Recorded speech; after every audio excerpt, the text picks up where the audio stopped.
నీటిలోని వ్రాత నిలువకయున్నట్లు పాటి జగతి లేదు పరము లేదు.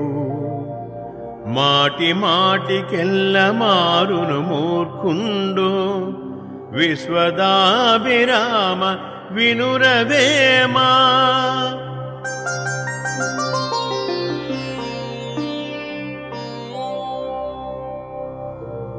నీటిలో వ్రాసిన వ్రాత ఎందుకునూ కూరగాదు, ఉపయోగం లేనిది.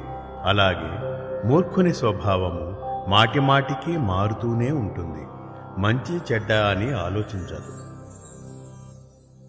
మంచి జాతి కలిగిన ఇంద్రనీలమణి ఒక్కటైనను చాలా విలువ చేయును.